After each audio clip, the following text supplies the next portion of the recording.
नमस्कार, मी आपल्या सर्वांचा मित्र अक्षराजी ताटे. आज छत्रपती संभाजीनगर मधील वेरूळ गटामध्ये जोरदार लढाई आपल्याला बघायला मिळत आहे. आपण बघतोय हा प्रचार आहे. राष्ट्रवादी अजित पवार गटाचे उमेदवार असलेले जगन्नाथ बापू खोसरेंच्या प्रचारार्थ मोठी गर्दी आपल्याला बघायला मिळत आहे. नेमकं जनतेच्या काय भावना आहेत, त्यांच्या काय प्रतिक्रिया आहेत ते जाणून घेणार आहोत. आणि वेरूळ गटात चुरशीची लढाई आपल्याला बघायला मिळत आहेत. मातबर उमेदवार रिंगणात आहेत आणि राष्ट्रवादीकडनंही जोरदार तयारी आपल्याला बघायला मिळत आहे. निश्चितच हे पब्लिक आपल्यासोबत आहेत, आपल्यासोबत उमेदवार पण आहेत. नमस्कार सर. नमस्कार. काय सांगाल, आता सध्या तुम्ही रिंगणात आहात परत एकदा? मी जगन्नाथ खोसरे, जिल्हा परिषद गट वेरूळ यामधून मी राष्ट्रवादी काँग्रेस पक्षातर्फे उमेदवारी आहे. मी या सर्कलमध्ये निवडणूक लढवत आहे. आणि खरं म्हणजे आमचे नेते, महाराष्ट्र राज्याचे उपमुख्यमंत्री अजितदादा पवार यांचं खरं म्हणजे काल परवाला जे दुर्दैवी निधन झालं, त्याची हानी महाराष्ट्राला नव्हे तर देशाला पूर्ण सळकली आहे. की जेणेकरून एक परखड नेता, एक वचनी नेता, सांगितलेल्या कामाला जागणारा नेता, असा नेता आपल्यातून निघून गेला. त्यामुळं आम्हाला फार मोठं दुःख झालं आहे. 2 दिवस आम्ही प्रचार यंत्रणासुद्धा टोटल बंद ठेवली होती. परंतु शेवटी वरतून आदेश आले की आता काय जे झालं ते सोडून द्या, परंतु तुम्ही पुन्हा एकदा जो मला कामाला लागा आणि आपले उमेदवार निवडून द्या.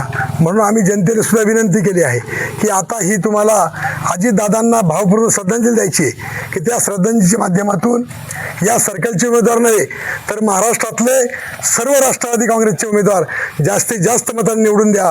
तीच एक श्रद्धांजली अजितदादांना मिळणार आहे. आता सध्या या निवडणुकीमध्ये अनेक चित्र, म्हणजे वेगवेगळे चित्र बघायला मिळत आहेत. मुस्लिम समाजातनं एक उमेदवार आहे, ब्राह्मण समाजातनं एक. कसं चित्र याच्याकडे बघताय? खरं म्हणजे आम्ही जाती धर्माला न मानणारी मंडळी आहे, परंतु समोरची मंडळी त्याची वेगळी दिशा करताय, जातीचा अपप्रचार करताय. आम्हाला तो काही करायचा नाही. कारण जो काम करेल तो मग कुठल्या जातीचा, कुठल्या धर्माचा, कुठल्या पंथाचा जरी असला चालेल, परंतु या गटामध्ये, या सर्कलमध्ये काम केलं पाहिजे. जातभेद हा कुठलाही चालणार नाही. आणि समोरची मंडळी जरी जातीचे कुठे मुस्लिम असले, ब्राह्मण असले, तो ज्याचा त्याचा धर्म आहे, ज्याचा त्याचा धर्म ज्याला पाळायची गरज आहे ती त्यांनी पाळावी. परंतु राजकारणामध्ये कामाशिवाय मोबदला मिळत नाही. आता तुम्हाला जिल्हा परिषदचा चांगला अनुभव आहे. येणाऱ्या काळात काय, कशा पद्धतीचा विकास वेरूळ गटात होईल? खरं म्हणजे आमच्या सौभाग्यवती शोभा खोसरे ह्या 2002ला जिल्हा परिषद वेरूळ गटातून निवडून आल्या होत्या. 7पर्यंत त्यांचा कार्यकाल होता. आणि त्या कार्यकालामध्ये आम्ही दोघांनाही या सर्कलमध्ये फार मोठ्या प्रमाणात कामं केली, की जेणेकरून जनतेला पाहिजे तेवढा निधी असेल, काम असेल, योजना असेल ते आणून देण्याचं काम आम्ही त्यावेळेस केलं. आणि आता पुन्हा मी निवडून आल्यानंतर मला कामाचा एक चांगल्या प्रकारचा अनुभव आहे. आणि त्या अनुभवाच्या माध्यमातून मी या जिल्हा परिषद गटामध्ये सर्व जनतेच्या ज्या काही भावना असतील, ज्या काही अपेक्षा असतील त्या निश्चितपणानं पूर्ण करणार आहे. कोणत्या कोणत्या समस्या तुम्हाला आता प्रचारात दिसत आहे, म्हणजे काय करण्याची गरज आहे? आता ग्रामीण भागामध्ये खरं म्हणजे शेतकऱ्यांना दळणवळणासाठी रस्त्याचा प्रश्न, शेतीमध्ये आपल्या पिकाला पाणी भरण्यासाठी पाण्याचा प्रश्न, विजेचा प्रश्न, त्याचप्रमाणे आपला जो माल विकतो आणि पिकाल्यानंतर विकावा लागतो त्यासाठी मार्केट उपलब्ध करून देणं. आणि विशेष म्हणजे चांगल्या काहीतरी प्रक्रिया करणाऱ्या कंपन्या, चांगले उद्योग या परिसरामध्ये निर्माण केले तर निश्चितपणानं तरुणाच्या हाताला काम मिळेल आणि शेतकऱ्याला 2 पैसे जास्त मिळतील. निश्चितच आपल्यासोबत ताई सुद्धा आहेत. काय सांगाल, आज सुनित्रा ताई पवार जगन्नाथ खोसरे ह्या मतदारसंघात मी अगोदर पण निवडून आलेले आहेत. आणि तुम्ही मला पहिला प्रश्न विचारला का सुनित्रा ताईला मुख्यमंत्रीपद देत आहे, तर सुनित्रा ताईचं माहेर एक पद्मसिंह पाटलाच्या त्या बहीण आहेत. आणि तिकडचं सुद्धा माहेरचं त्यांचं राजकीय वारसा असल्यामुळं त्या एक सक्षम आहे. आणि दादांचं जो काम अधुरं राहिलेलं आहे, त्यांचा जे धुरा सांभाळायचा आहे, तर ताई चांगल्या प्रकाराने सांभाळणार आहेत. आणि ताईच्या माध्यमातून आम्ही म्हणजे दादाच बघतोय आणि खूप मोठ्या प्रमाणात ताई कामं करते. बरं, आता एक महिला मुख्यमंत्री होत आहे. तुम्ही स्वतः जिल्हा परिषदला तुमचा चांगला महिला म्हणून अनुभव आहे.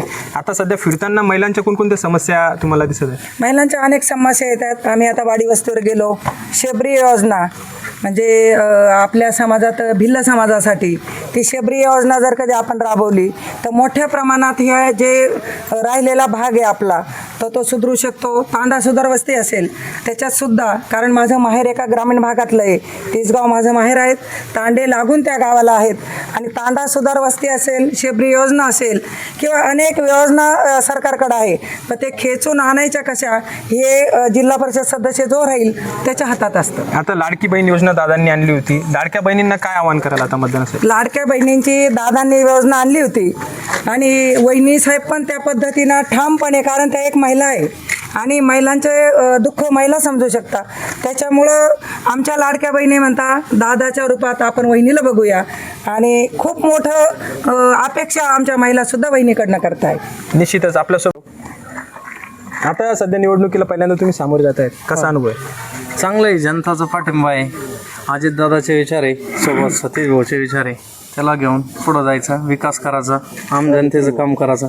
बरं, निवडून आल्यावर काय करणार सगळ्यात पहिले? सगळ्यात पहिले गोठे हे शेतकऱ्याच्या समस्या, वस्तीचे रस्ते वगैरे सगळं करणार. निश्चितच आपण सामान्य नागरिकांना पण विचारणार आहोत की कशा पद्धतीचा हा प्रचार आहे आणि त्यांच्या काय भावना आहेत. प्रचार सुरू आहे आणि ह्या प्रचारामध्ये हे जे उमेदवार आहेत जगन्नाथ बापू खोसरे आणि जिजाबाई मसरूप हे या गावात आलेले आहेत आणि आमच्या ह्या ग्रामीण भागामध्ये शैक्षणिक क्षेत्रात सांगायचं तर शिक्षक कमी आहेत शाळेत, आरोग्याच्या सुविधा नाहीत, रस्ते दळणवळण रस्त्यांचं खूप कमी आहे, शेतात जाण्याकरता पानंद रस्ता आहे तो सुधारणं गरजेचं आहे, शेतकऱ्यांसाठी ही समस्या आहे. तुमच्या अपेक्षा यांच्याकडनं काय असणार जिल्हा परिषदेतनं निवडून आल्यानंतर? जिल्हा परिषद निवडून आल्यानंतर यांनी गावोगावी भेटी देऊन यांच्या सर्कलमध्ये जे जे अपूर्ण कामं राहिलेली विकास कामं ते त्यांनी करावेत आणि शेतकऱ्यांच्या समस्या असतील, विजेचं पाण्याचं नियोजन असेल त्यांनी यासाठी प्रयत्न करावेत. निश्चितच आपण जनतेला असं आवाहन करणार आहे की आता प्रत्येकजण जातीच्या नावावर मतदान मागतोय. समोरचे BJPचे उमेदवार आहे, काँग्रेसचे उमेदवार आहे आणि आमच्या या तालुक्यामध्ये मतदारसंघामध्ये आणि या गटामध्ये काँग्रेसची भाजपची बी टीम आहे. कारण खुलताबाद नगरपालिकेला काँग्रेसचे 4 उमेदवार निवडून आले, काँग्रेसचा नगराध्यक्ष आला, आमच्या राष्ट्रवादी पक्षाचे 9 उमेदवार आले, उपाध्यक्ष हा नियमाप्रमाणे राष्ट्रवादी पक्षाचा व्हायला पाहिजे होता, परंतु काँग्रेस पक्षाने भाजपशी हातमिळवणी केली आणि काँग्रेस पक्षाला भाजप पक्षाला काँग्रेसचे 4 उमेदवार दिले आणि हा उपाध्यक्ष भाजपचा केला. म्हणून या सर्कलमध्ये सुद्धा मुस्लिम समाजाचं 4,500 मतदान आहे आणि ते 4,500 मतदान हे माझं आहे, राष्ट्रवादी काँग्रेस पक्षाचं आहे, सतीश भाऊ चव्हाणचं आहे. कारण सतीश भाऊ चव्हाण हे पडल्यानंतर सुद्धा मतदारसंघामध्ये फार मोठ्या प्रमाणात फिरत आहे. कारण कधी आतापर्यंतचा इतिहास आहे या गंगापूर खुलताबाद मतदारसंघामध्ये ज्या उमेदवारांनी विधानसभा लढवली आणि पडल्यानंतर तो कधी फिरला नाही, परंतु सतीश भाऊ चव्हाण हे पडल्यानंतर सुद्धा इतके जोमानं फिरत आहे की जे स्टँडिंग आमदार आहे त्यांच्यापेक्षा जास्त फिरत आहे. म्हणून या भाजपने काँग्रेसचा उमेदवार उभा केला आणि त्या उमेदवाराला पाठबळ दिलं की मुस्लिम समाजाचं मतदान वाटावं आणि राष्ट्रवादीला कमी पडावं, अशा प्रकारचं या ठिकाणी केलं आहे. म्हणून मतदारांना आव्हान आहे की या भूलतापाला बळी पडू नका. निश्चितपणानं अजितदादांना आपल्याला भावपूर्ण श्रद्धांजली द्यायची, त्यांचे हात बळकट करायचे. आता सुनीताताई पवार या उपमुख्यमंत्री झाले, त्यांचे हात बळकट करायचे. ती राष्ट्रवादी काँग्रेस पक्षाच्या उमेदवाराला घड्याळाला मतदान करा आणि जास्तीत जास्त मताने निवडून द्या. आम्ही निश्चितपणानं निवडून आल्यावर तुमच्या ज्या काही समस्या असतील, ज्या काही भावना असतील, जी काही कामं असेल ती निश्चितपणानं पूर्ण करण्याचा प्रयत्न करा.